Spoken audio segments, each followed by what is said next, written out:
Hey guys, I'm super excited to be reading this story for you to get you in the Halloween spirit. I'm going to be reading The Witch's Prison, and I hope you enjoy the story, and I'm so glad to be able to do this, and I hope to connect with you guys more. The Witch's Prison. Do you know those big stone circles? You know, the ones like Stonehenge, only a lot smaller? Not a lot of people realize that you can find these small circles all over the country. They're usually always in remote spots where nobody lives. Archaeologists, despite all their digging and scientific equipment, still don't know why these circles were built, especially in these remote places.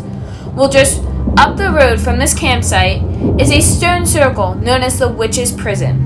When I was searching for this campsite on the internet, I saw Witch's Prison on the map and that old writing they use when there's something ancient. So I looked it up and I found there's an old legend about that very place we're staying in. Back in the 1400s, that's over 600 years ago, there was a small village near here. The villagers used to work all day farming in the fields. They were quite poor as they had to give half of all of their food to the castle that used to be just up the road. They didn't leave them much to live on. One year, when it had been particularly bad harvest, things only got worse for the villagers. The lord in the castle expected to receive the same amount of food despite the bad harvest. If he didn't receive the food, he would send his soldiers to take all the men and boys and force them to work in his mines. Giving away their food at the time of a bad forest meant the villagers had even less food than they had before. Then, just when the villagers thought things were at their worst, only a few cows they had went missing in the night. Then a pig, then 2 sheep. The pig was intended for the Lord's midwinter feast he had held every year in the castle, which left the villagers in a very difficult situation.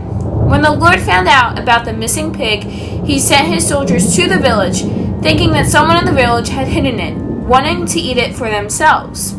The soldiers went through each house, smashing things and making a right mess, but they never found the pig, nor the sheep, nor the cow. A rumor started to spread that it was probably the old woman in the woods. The old woman never came into the village. She lived alone in a small cottage about a mile into the woods. They said she had magical powers, was mean, and no one ever went near where she lived. The Lord dispatched of his soldiers to go and get the old woman. They never returned. He sent 2 more soldiers, and yes, you guessed it, they never returned. Now the Lord was getting angry, very, very angry. He knew just what to do and sent a soldier off to the land of dragons with 6 pieces of gold. After a few weeks, the soldier returned with another person who didn't look like the sort of person that normally visited the Lord in the castle. He was dressed in a large hooded cloak made of old brown and gray rags, and even though this man was tall, his cloak dragged along the ground behind him, as he had been made for someone much taller. But it wasn't the clothes that made this person stand out, nor his long gray beard that flowed down to his waist. No, what really made him stand out was the tall stick he held. There was no branch from a tree.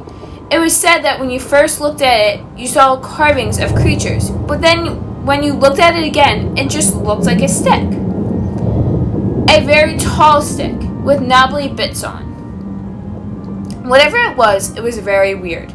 The Lord sent the man to this village, who asked the villagers to dig out of the ground 12 of the largest rocks they could find. Each rock had to be bigger than a fully grown man.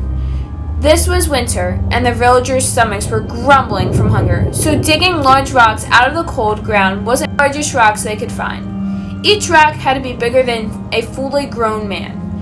This was winter, and the villagers' stomachs were grumbling from hunger, so digging large rocks out of the cold ground wasn't very pleasant, but they didn't have any choice in the matter. Gradually, one by one, the villagers dug out 12 massive rocks. The tall, cloaked visitor asked the villagers to place the rocks in a circle. Then he set off into the forest to find the witch. That night, there was a terrible storm. Thunder rumbled, lightning flashed, rain gushed, and the wind roared. This was midwinter, and it was the longest night of the year, known as the winter solstice. When the villagers awoke the next morning, there was a new 13th stone, much smaller than the others, standing right in the middle of the stone circle they had created. And guess what?